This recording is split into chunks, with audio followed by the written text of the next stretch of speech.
अस्सलामुअलैकुम वरहमतुल्लाहि वबरकातुहू। आप ये बात बखूबी जानते हैं कि शैतान इंसान का खुला हुआ दुश्मन है और वो हमेशा इंसान को बहकाने की कोशिश करता रहता है।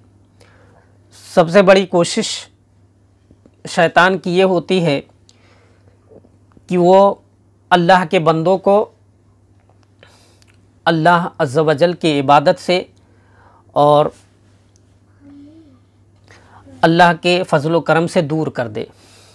शैतान हमेशा ये कोशिश करता रहता है कि बंदे अल्लाह की इबादत से दूर रहें, उसकी इताअत व फर्माबरदारी से दूर रहें, ताकि वो उन्हें गुमराह कर सके और उनके जहन्नम में जाने का ज़रिया पैदा कर दे। बहुत सारे लोग दुनिया में बहुत सारे नेक आमाल करते हैं, बदनी इबादत, माली इबादत करते हैं, लेकिन फिर कुछ ऐसा काम कर जाते हैं जिसकी वजह से उनके तमाम सारे आमाल बर्बाद हो जाते हैं। मसलन एक शख्स दीन की राह में खूब खर्च करता है, बहुत मालो दौलत खर्च करता है, लेकिन वो बसा औक़ात तकब्बुर में आ जाता है, घमंड में आ जाता है, या एहसान जता करके वो सारे आमाल और जो उसने खर्च किया होता है वो सब तबाह बर्बाद कर देता है। बहुत सारे नमाजी, बहुत सारे इबादत गुज़ार, तहज्जुद गुज़ार ऐसे होते हैं कि वो इबादत तो खूब करते हैं, अल्लाह का शुक्र खूब अदा करते हैं, लेकिन फिर वो शैतान उनके अंदर ये बात डाल देता है कि तुम तो बड़े नेक हो, बड़े अच्छे हो, बड़े इबादत गुज़ार हो गए हो, अब तो जन्नत तुम्हारी मुट्ठी में है। फिर वो गुमराह हो जाते हैं, वो इस तकब्बुर और घमंड में बर्बाद हो जाते हैं कि मुझे क्या फ़िक्र, मुझे क्या गम, अब तो मैंने इबादत कर ही ली है, अब मुझे कोई गम नहीं। इसी से बहुत सारे लोग भटक गए, गुमराह हो गए, तबाह बर्बाद हो गए और उन्हें इल्म भी ना हुआ। लेकिन जब कल क़यामत के दिन रब की बारगाह में पेश होंगे तो उन्हें पता चलेगा कि हमने जो आमाल किए, जो हमने नेकियां की, वो तो सारे तबाह बर्बाद हो चुके हैं। तो हमेशा इंसान को चाहिए कि अपने रब के फ़ज़ल पर एतमाद करे और जो भी इबादत करे, जो भी नेक काम करे, तो उसे चाहिए कि ये अपने दिल में बात बिठा ले कि ये अल्लाह के फ़ज़ल व करम से है और उसकी जो है अता से है। अगर ये किसी ने दिल में बिठा लिया तो फिर इंशाअल्लाह अज़्ज़ व जल वो गुमराह नहीं होगा, वो बहकेगा नहीं। वरना लाख इबादत कर ले, सालों साल इबादत कर ले, कई सौ साल इबादत कर ले, ज़रा सी भी बात अगर दिल में आ गई कि ये तो मेरी अपनी कोशिश है, ये तो मेरा अपना कमाल है, तो फिर सारे आमाल बर्बाद हो सकते हैं और ये शैतानी वसवसा है, इससे बचना चाहिए। इसी से मुताल्लिक एक वाक़या मैं आपको सुनाता हूँ कि अगर आप इबादत करते हैं, नेक हैं, इबादत गुज़ार हैं, तो कभी ये ना सोचें कि अब जन्नत मेरी मुट्ठी में है, बल्कि हमेशा यही ख़याल रखें और यही ध्यान रखें कि अल्लाह के फ़ज़ल व करम से हम इंशाअल्लाह अज़्ज़ व जल जन्नत में जाएंगे। एक मुस्तदरक लिल हाकिम अला सहीहैन की एक रिवायत है, रिवायत नंबर है 7637। हज़रत जाबिर बिन अब्दुल्ला रदी अल्लाह ताला अन्हुमा से ये रिवायत मरवी है। हज़रत जाबिर बिन अब्दुल्ला रदी अल्लाह ताला अन्हु बयान करते हैं, कहते हैं कि खरजा अलैना नबी सल्लल्लाहु अलैहि वसल्लम, कहते हैं कि एक दिन हमारे पास नबी करीम सल्लल्लाहु अलैहि वसल्लम तशरीफ़ लाए, यानी साहबा बैठे हुए थे और हुजूर तशरीफ़ लाए। फ़क़ाल, तो हुजूर अलैहिस्सलातु वस्सलाम ने फरमाया, खरजा मिन इंदी खलीली जिब्राईल आनिफ़न, यानी हुजूर अलैहिस्सलातु वस्सलाम ने फरमाया कि अभी जिब्राईल मेरे पास से, जिब्राईल मेरे दोस्त अभी मेरे पास से गए हैं।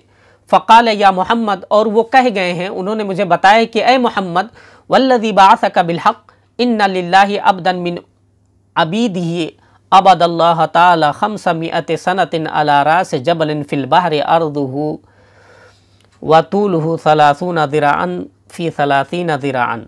वल बहरु मुहीतुन बिही अरबाता आलाफ फरसखिन मिन कुल्li नाहियतिन।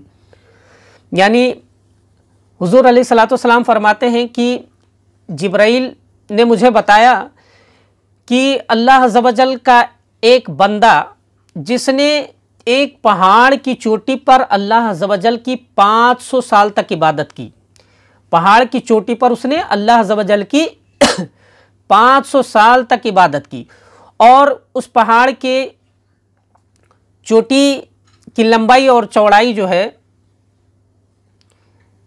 हर तरफ से 30 गज थी, यानी तकरीबन जो है चारों तरफ से उस पहाड़ की लंबाई और चौड़ाई 45 फीट थी। तो वो बंदा उस पहाड़ की चोटी पर अल्लाह अज़्ज़ व जल की 500 साल तक इबादत करता रहा, और वो पहाड़ समंदरों के बीच में था, चारों तरफ से उसको समंदरों ने घेर रखा था, और चारों तरफ से तकरीबन 22 हज़ार किलोमीटर तक समंदर का पानी था, और उस बीच में ये पहाड़ था। उस पहाड़ की चोटी पर ये अल्लाह का बंदा जिसने 500 साल तक इबादत की। अब ये वहाँ ज़िंदा कैसे रहता था? तो कहते हैं व अखरजल्लाहु ताला लहू ऐनन अदबतन बि अर्दिल उसबई तबय्यद बिमाइन अदबिन। यानी जो है उस पहाड़ की चोटी पर एक उंगली के बराबर, उंगली के चौड़ाई के बराबर एक अल्लाह अज़्ज़ व जल ने पानी का चश्मा जारी फरमा दिया था। तो उस जो है चश्मे से पानी रिस रिस करके निकलता था, और पहाड़ के निचले हिस्से में जा कर के वो पानी जमा हो जाता था। और एक अनार का दरख्त था, तखरुजु लहू कुल्ला लैलतिन रुम्मानतन फतुग़ज़्ज़ीही यौमहू। तो वो जो अनार का दरख्त था, उस अनार के दरख्त से जो है हर रात एक अनार, उस दरख्त में एक अनार का फल लग जाता था, और फिर वो उसके एक दिन की ग़िज़ा हो जाती थी, उसी को वो खा लेता था। फ़ैदा अमसा नज़ला, फिर जब शाम होती थी तो वो उतरता था निचले हिस्से में, यानी पहाड़ के निचले हिस्से में आता था। फ़असाबा मिनल वज़ू और वो वज़ू करता था। व अख़दा तिलकर रुम्मानता फ़ाकलहा, और वो जो एक अनार लगा रहता था उस अनार को लेता था, तोड़ता था और खा लेता था। सुम्मा क़ाम लिसलातिही, फिर नमाज के लिए खड़े हो जाता था, फिर मुसलसल नमाज पढ़ने लगता था। अच्छा, 500 साल तक वो इबादत करता रहा। फ़सअला रब्बहु अज़्ज़ व जल्ला इंदा वक़्तिल अजल, फिर उसने मौत के वक्त अल्लाह अज़्ज़ व जल से सवाल किया, गुजारिश की, यानी अल्लाह अज़्ज़ व जल से उसने दुआ मांगी, अन यक़बिदहु साजिदन, कि अल्लाह अज़्ज़ व जल उसे सजदे की हालत में कब्ज़ फरमाए, यानी अल्लाह अज़्ज़ व जल उसे सजदे की हालत में मौत अता फरमाए। यानी उसे यह बात पसंद थी कि मैं रब की इबादत करता रहा हूँ इतने सालों से, तो उसकी ये ख्वाहिश थी कि अल्लाह उसे सजदे ही की हालत में मौत अता फरमाए। और व अल्ला यजअल लिल अर्दि वला लिशैइन युफ़सिदुहु अलैहि सबीला, और ज़मीन या किसी चीज़ को यह इख्तियार ना हो कि उसके जिस्म को ख़राब कर सके, यानी उसका जिस्म सड़े नहीं, गले नहीं, और उसके जिस्म को कोई भी चीज़ ख़राब ना कर सके। ये उसने अल्लाह की बारगाह में दुआ की कि अल्लाह अज़्ज़ व जल ये मेरे लिए जो है मुहैया फरमा दे कि मुझे सजदे की हालत में मौत आए और फिर कोई भी चीज़ मेरे जिस्म को ख़राब ना कर सके। अल्लाह अज़्ज़ व जल ने और ये भी कहा हत्ता बअसहु व हुवा साजिदुन, और फिर क़यामत के दिन अल्लाह उसे इस हाल में उठाए कि वो सजदे ही की हालत में हो। उसने 3 दुआएं की, एक ये कि सजदे की हालत में मौत आए, और फिर कोई भी चीज़ उसके जिस्म को ख़राब ना कर सके, सड़ा और गला ना सके, और फिर वो क़यामत के दिन सजदे ही के हालत में उठाया जाए।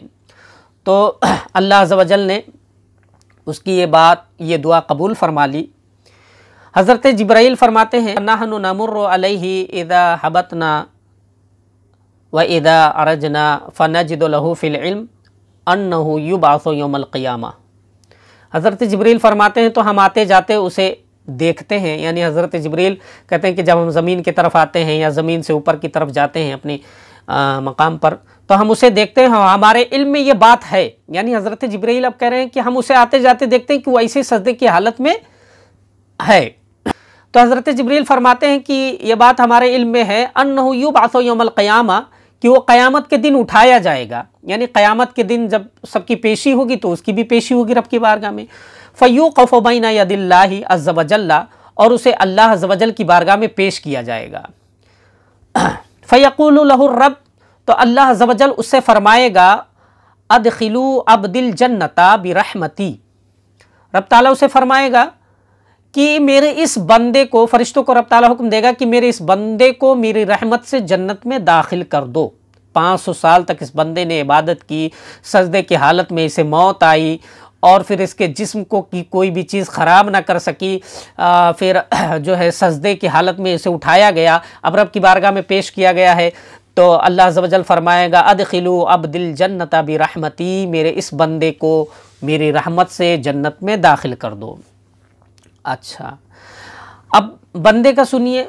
फ़यक़ूल, तो बंदा कहेगा रब्बी बल भी अमली, अय रब, अय मेरे रब, बल्कि मेरी अमल की वजह से। यानी वो बंदा कहेगा कि अय मेरे रब, मेरी अमल की वजह से, मैंने 500 साल तक दिन रात इबादत की है, तो मेरे अमल की वजह से मुझे जन्नत में दाखिल कर दिया जाए। रब ताला कह रहा है कि मेरे बंदे को मेरी रहमत की वजह से जन्नत में दाखिल कर दिया जाए, और बंदा कहेगा कि नहीं रब, मुझे मेरे अमल की वजह से जन्नत में दाखिल कर दिया जाए। अच्छा, फिर रब ताला कहेगा फ़यक़ूलु रब, रब ताला फरमाएगा अदखिलू अब्दिल जन्नता बिरहमती, मेरे बंदे को मेरी रहमत की वजह से, मेरी रहमत से जन्नत में दाखिल कर दो। फ़यक़ूल, फिर वो बंदा कहेगा या रब्बी, ऐ मेरे रब, बल भी अमली, बल्कि मेरी अमल की वजह से, यानी मैं अपनी अमल की वजह से जन्नत में जा रहा हूँ, मेरी अमल की वजह से मुझे जन्नत में दाखिल किया जाए। फ़यक़ूलु रब, फिर रब ताला फरमाएगा, तीसरी बार रब ताला फरमाएगा अदखिलू अब्दी अल जन्नता बिरहमती, मेरे बंदे को मेरी रहमत से जन्नत में दाखिल कर दो। फिर तीसरी मर्तबा बंदा कहेगा रब्बी बल भी अमली, बल्कि ए मेरे रब, मेरे अमल की वजह से, यानी मेरे अमल की वजह से मुझे जन्नत में दाखिल किया जाए। फ़यक़ूलुल्लाहु अज़्ज़ व जल्ला लिल मलाइकती, तो रब ताला फरिश्तों से फरमाएगा क़ाइसू अब्दी बिनिअमती अलैहि व बिअमलिही, रब ताला फरमाएगा अब मेरी नेमतों का और मेरे बंदे का जो अमल है उन दोनों का मुवाजना किया जाए। यानी जो मैंने मेरे बंदे पर नेमतें, मेरे इस बंदे पर जो मैंने नेमतें की हैं, जो रहमतें की हैं उनका, और जो मेरे बंदे ने इबादत की उनका मुवाजना, उनकी बराबरी की जाए। अच्छा, फ़तूजदु निअमतुल बसर क़द अहातत बिइबादत ख़म्समिअत सनतिन, हज़रत जिब्रील बताते हैं, तो जब उस बंदे के अमल का और जो रब ने उस पर नेमत की है, जब दोनों का मुवाजना और बराबरी किया जाएगा, जब दोनों को कंपेयर किया जाएगा, तो सिर्फ आँख की जो नेमत है, यानी अल्लाह ने जो उसे एक आँख, जो आँख अता की है, वो एक नेमत, एक आँख की नेमत उसके 500 साल की इबादत को घेर लेगी। यानी उस बंदे ने जो 500 साल की इबादत की है, वो अल्लाह अज़्ज़ व जल ने जो एक आँख अता फरमाई है, उस एक आँख के बदले में उसकी 500 साल की इबादत ख़त्म हो जाएगी। अच्छा, व बक़ियत निअमतुल जसद फ़ज़लन अलैहि, और बाकी जिस्म के, एक आँख के अलावा बाकी जो जिस्म की तमाम नेमतें होंगी, कान है, सर है, मुंह है, ज़ुबान है, और हर लम्हा जो ये सांस चलती रहती, बाकी तमाम नेमतें ये ज़ायद हो जाएंगी। यानी जो उसने 500 साल की इबादत की थी, उसका जब मुवाजना किया गया, उसकी जब बराबरी की गई रब की नेमत से, तो 500 साल की इबादत एक तरफ, और एक अल्लाह ने जो आँख अता फरमाई वो एक नेमत, वो 500 साल की इबादत उसके बराबर होगी। बाकी जो दूसरी नेमतें अल्लाह ने उस पर फरमाई, सिर्फ जिस्म की जो नेमतें हैं वो ज़ायद हो जाएंगी। बाकी जो उसने खाया पिया और पहाड़ों के बीच में ज़िंदा रहा, रोज़ एक अनार खाता रहा, और मीठा पानी का चश्मा जो जारी हुआ, ये तो सब ज़ायद ही ज़ायद है। हर सांस, जो सांस चलती है वो एक अज़ीमुश्शान नेमत, ये सारी चीज़ें ज़ायद हैं। सिर्फ एक आँख के बदले में उसकी 500 साल की इबादत ख़त्म हो गई। अच्छा, जब ख़त्म हो गई तो अब क्या होगा, तो फ़यक़ूल, रब ताला फरमाएगा अदखिलू अब्दी अन्नार, मेरे बंदे को जहन्नम में दाखिल कर दो। अब रब का फ़ैसला हुआ कि मेरे बंदे को जहन्नम में दाखिल कर दो। क़ाल,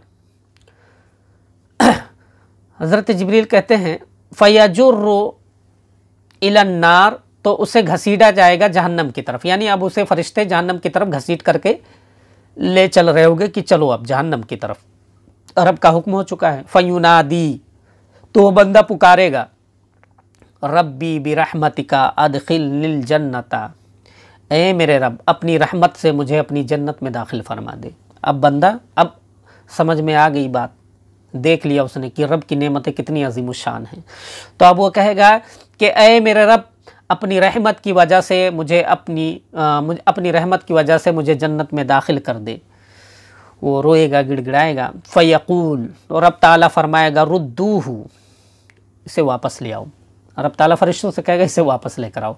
फ़यूक़फ़ु बैना यदैहि, तो रब की बारगाह में पेश किया जाएगा, वापस लाया जाएगा और रब की बारगाह में पेश कर दिया जाएगा। फ़यक़ूल, तो रब ताला फरमाएगा या अब्दी, ऐ मेरे बंदे, मन खलक़का वलम तकु शैया, ऐ मेरे बंदे तुझे किसने पैदा किया जबकि तू कुछ न था, तू कुछ नहीं था, एक पानी का कतरा भी जब नहीं था, पानी का कतरा रब ताला ने पैदा फरमाया, फिर उस पानी के कतरे से जिस्म और गोश्त का लुथड़ा, फिर इंसान।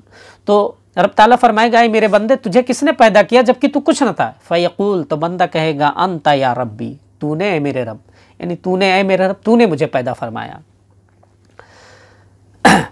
फ़यक़ूल, तो रब ताला फरमाएगा काना ज़ालिका मिन क़िबलिका, क्या ये तेरी जानिब से था, औ बिरहमती, या मेरी रहमत से, यानी ये क्या तेरी वजह से मैंने तेरी वजह से था जो तू पैदा हुआ, तो क्या ये तेरी वजह से था कि तू पैदा हो गया या मेरी रहमत से। फ़यक़ूल, तो बंदा कहेगा बल बिरहमतिका, बल्कि तेरी रहमत से, यानी तूने अपनी रहमत से मुझे पैदा, ये तेरी रहमत है कि तूने मुझे, जब मैं कुछ ना था तो तूने मुझे पैदा किया। फ़यक़ूल मन क़व्वाका लिइबादति ख़म्सिमिअत आम, रब ताला फरमाएगा कि तुझे 500 साल की इबादत की ताकत और क़ुव्वत किसने अता की, किसने ये तौफीक, ये ताकत और क़ुव्वत किसने ये तुझे अता फरमाई। फ़यक़ूल अंता या रब्बी, बंदा कहेगा तूने है मेरे रब। फ़यक़ूल मन अनज़लका फ़ी जबल वस्तिल लुज्जा, रब ताला फरमाएगा तुझे पहाड़ों के दरमियान गार के बीच में किसने उतारा, किसने तुझे वहाँ उतारा, किसने तुझे वहाँ पहुँचाया और तुझे पनाह दी। व अखरजा लकल मा अल अदब मिनल माइल मालिह, और किसने तेरे लिए खारे पानी से, समंदर के खारे पानी से मीठा पानी तेरे लिए किसने निकाला, किसने ये मीठा पानी तुझे मुहैया कराया। व अखरजा लका कुल्ला लैलतिन रुम्माना, और हर रात तेरे लिए किसने अनार मुहैया कराए, किसने ये अनार निकाला, किसने ये अनार तेरी ग़िज़ा के लिए मुहैया कराए। व इन्नमा तख़रुजु मर्रतन फ़िस सनती, और साल भर में तू एक मरतबा निकलता था, यानी उस इलाके से साल भर में एक मरतबा निकलता था और मैंने तुझे ज़िंदा रखा। और फिर रब ताला फरमाएगा वसअलतनी अन अक़बिदका साजिदन फ़फ़अलतु ज़ालिका बिका, और तूने मुझसे सवाल किया, गुजारिश की, तूने मुझसे दुआ किया कि मैं तुझे सजदे की हालत में कब्ज़ करूं, यानी तुझे सजदे की हालत में मौत दूं। फ़फ़अलतु ज़ालिका बिका, तो ये मैंने तेरे साथ किया। फ़यक़ूल अंता या रब्बी, तो कहेगा हाँ मेरे रब तूने किया। फ़क़ाल अल्लाहु अज़्ज़ा व जल्ला, जब वो सारी बातें बंदा कबूल कर लेगा और नादिम होगा, शर्मिंदा होगा कि ये मेरे रब सारी नेमतें तूने दी, 500 साल की इबादत की ताकत व क़ुव्वत तूने दी, तौफीक तूने अता फरमाई, और सारी नेमतें खाने पीने की, ये ज़िंदा रहने की सारी नेमतें सब तेरी रहमत से हैं, सब तेरे फजल व करम से हैं। जब वो मान लेगा तो अल्लाह अज़्ज़ व जल बहुत मेहरबान है, बहुत करीम है, बहुत रहीम है। फ़क़ाल अल्लाहु अज़्ज़ व जल्ला, तो रब ताला फरमाएगा फ़ज़ालिका बिरहमती व बिरहमती उदखिलुकल जन्नता, तो रब ताला फरमाएगा वो सब मेरी रहमत की वजह से था, वो सब मेरी रहमत की वजह से था। वो बिरहमती उदखिलुका अल जन्नता, और मैं अपनी रहमत की वजह से आज तुझे जन्नत में दाखिल कर रहा हूँ। फिर रब ताला फरमाएगा अदखिलू अब्दिल जन्नता, मेरे बंदे को मेरी रहमत से जन्नत में दाखिल कर दो। अदखिलू अब्दी अल जन्नता, मेरे बंदे को जन्नत में दाखिल कर दो। फ़निअमल अब्दु कुन्ता या अब्दी, रब ताला फरमाएगा क्या ही अच्छा बंदा है ऐ मेरे बंदे। अच्छा, फ़युदखिलुहुल्लाहुल जन्नता, तो रब ताला उसे जन्नत में दाखिल फरमा देगा। क़ाला जिब्राईल अलैहिस्सलाम, हज़रत जिब्राईल अलैहिस्सलाम फिर कहते हैं इन्नमल अशिया बिरहमतिल्लाहि ताला या मोहम्मद। हज़रत जिब्राइल फिर कहते हैं कि ए मोहम्मद सल्लल्लाहु अलैहि वसल्लम, तमाम चीज़ें यानी कायनात की तमाम चीज़ें ये सब अल्लाह की रहमत से ए मोहम्मद सल्लल्लाहु अलैहि वसल्लम। बेशक यकीनन कायनात की सारी चीज़ें ये सब अल्लाह की रहमत से हैं। जो हम खाते हैं, पीते हैं, रब की इबादत करते हैं, जो कुछ भी है सब रब की रहमत से है, रब के फ़ज़ल से है, उसके रहम करम से है। अल्लाह अज़्ज़ व जल जिसे तौफ़ीक़ देता है वो इबादत वही कर पाता है। अल्लाह जिसे तौफ़ीक़ देता है वही रब की बारगाह में सर झुका पाता है। और अल्लाह ही जिसे तौफ़ीक़ दे वो अपनी इबादतों पर सब्र करके और रियाकारी और नुमाइश ना करके वो जन्नत में जाने का मुस्तहिक़ होगा। और अगर अल्लाह ना चाहे, उसकी रहमत ना हो, उसका फ़ज़ल ना हो, तो फिर बंदा लाख इबादत कर ले, हज़ारों साल इबादत करने के बाद अगर रब ना चाहे, उसकी रहमत शामिल हाल ना हो, तो फिर बंदा जहन्नम में ही जाएगा। इसलिए दोस्तों, इबादत करो या अल्लाह की राह में कुछ खर्च करो या किसी के साथ कुछ भलाई करो, कोई भी नेक काम करो, तो हमेशा इस बात को याद रखो कि जो कुछ भी तुम कर रहे हो सब अल्लाह के फ़ज़ल करम से कर रहे हो। जो नेक अमाल कर रहे हो सब अल्लाह के फ़ज़ल करम से कर रहे हो। और जन्नत में तुम्हारा जाना भी अल्लाह के फ़ज़ल करम से होगा। ख़ुद अपने अमल की वजह से तुम जन्नत में नहीं जा सकते हो। ये जिसके दिल में ये बात आ गई कि ये मेरे अमल की वजह से, ये मेरी कमाई की वजह से है, ये तो मतलब मेरी वजह से है, तो फिर वो बंदा तबाह बर्बाद हो गया। फिर समझ लो शैतान उस पर हमला करके गालिब आ चुका है। तो इन चीज़ों से बचना चाहिए। कुछ लोग जो कहते हैं कि अल्लाह जो है अल्लाह रोज़ी हारा हुआ है, यानी अल्लाह रोज़ी हारा हुआ, यानी उस गोया कि उसने जो है हारा हुआ का मतलब लोग ये मुराद लेते हैं कि उसने वादा किया है तो गोया कि मजबूर है वो रोज़ी देगा। अस्तग़फिरुल्लाह माज़अल्लाह, ये कुफ्रिया जुमला है, ऐसा नहीं कहना चाहिए। अल्लाह अज़्ज़ व जल पर कुछ लाजिम और वाजिब नहीं, ये उसका फ़ज़ल व करम है कि वो खिलाता है, पिलाता है, हमारी सांसों को चलाता है। ये उसका फ़ज़ल व करम है। और ये हुज़ूर रहमत आलम सल्लल्लाहु अलैहि वसल्लम की रहमत की वजह से है। क्योंकि अल्लाह अज़्ज़ व जल ने कुरान मजीद फ़ुरक़ान हमीद में इरशाद फरमाया ना, वमा अरसलनाका इल्ला रहमतल लिल आलमीन, और ए महबूब हमने आपको सारे जहान के लिए रहमत बनाकर भेजा है। तो हुज़ूर की रहमत की वजह से और अल्लाह अज़्ज़ व जल अपने महबूब सल्लल्लाहु अलैहि वसल्लम की वसीले से और हुज़ूर को उसने रहमत बनाकर भेजा है, इसलिए वो अपने बंदों को नवाजता है, देता है। तो हमेशा ये बात याद रखिए, कोई भी नेमत पाएँ और या कोई अच्छा काम करें, इबादत करें, तो हमेशा इस बात को याद रखें कि ये सब अल्लाह के फ़ज़ल व करम से हैं। वरना ये कभी मत सोचें कि ये मेरे अमल, मेरी अपनी कोशिश, अपनी मेहनत है। अगर ये आपने सोचा तो फिर आप, और ये दिल में अगर बात आई तो समझ लीजिए कि ये शैतान का हमला, ये हमला जब ये बात दिल में आए तो ला हौला वला कुव्वता इल्ला बिल्लाह ज़रूर पढ़ लिया करें, क्योंकि इससे शैतानी वसवसे दूर होते हैं।